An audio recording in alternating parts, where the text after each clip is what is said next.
I think tonight, the 2019 awards, for me, say that as a country we've come a long way.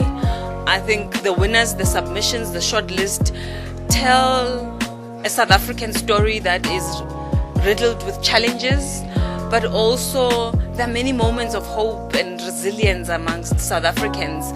So I think the catalogue, the collective 2019 submissions, for me, say that we've come a long way as a country. We need indeed to find new other stories to tell, and some of the new stories are coming out. I think Fred Khumalo's SS Mendy is a brilliant winner, brilliant writing that went in it.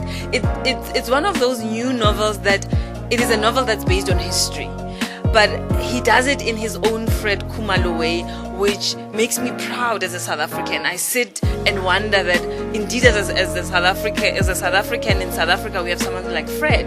But there are many other stories covered in 2019 submissions. And as I said, I loved how we have issues around race, issues around identity, issues around celebration. There's insurrections, which listening to the music is a music around celebrating who we are.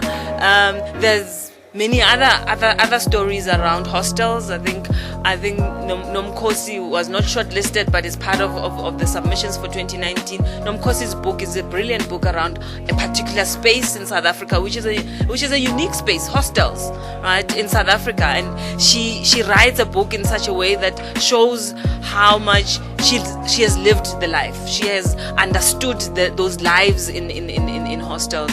I think we need to celebrate from 2019 submissions.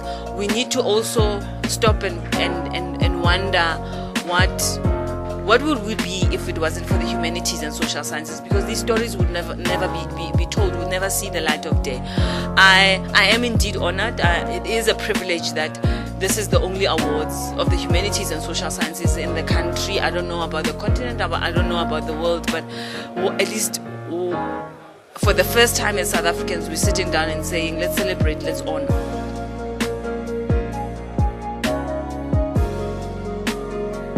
What we want to achieve at all times with the awards is not simply who are the winners, but we want to celebrate the totality of the humanities and social sciences, be it in the arts.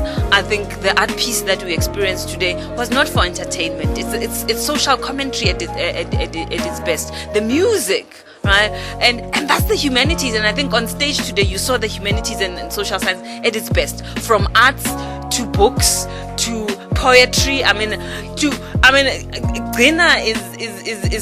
is for me what is good about this country and what needs to be celebrated. And then on stage you have Fred, and on stage you have Bongani's book on Prixley Kaseme, well, executed. And I think all of us, it does take a village to raise a child. It takes a village to raise the humanities and social sciences, right? So everyone that you saw in the audience, they were part and parcel of our preparations. We thought about everyone.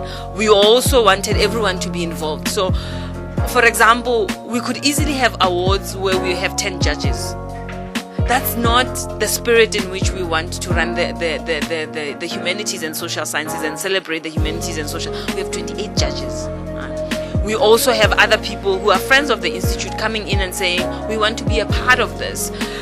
It takes a year, and it also takes a year of dedication from NIHSS staff. And I'm grateful to wake up every morning and work with such dynamic individuals. Proud to be South African, proud to be part of the institute.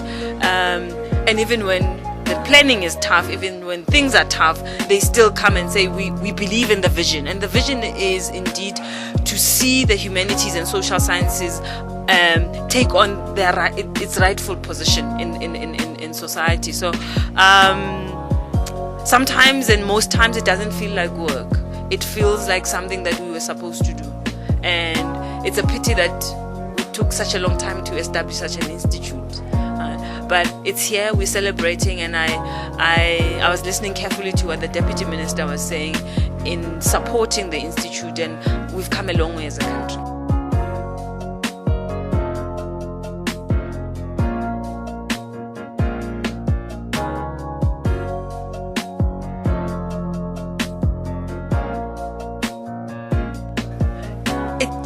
It means that we have champions in the Department of Higher Education.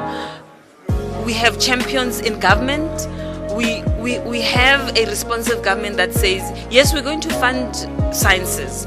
Yes, we're going to find those scientists who find some vaccines. But what is the good of a country if it doesn't also celebrate its history, its stories, its narratives? And this is the government that says we also want to fund the humanities and social sciences and support the humanities and social sciences. And his presence here, I think gave all of us in the humanities some courage, some moment to say, okay, we're on the right track and we are supported.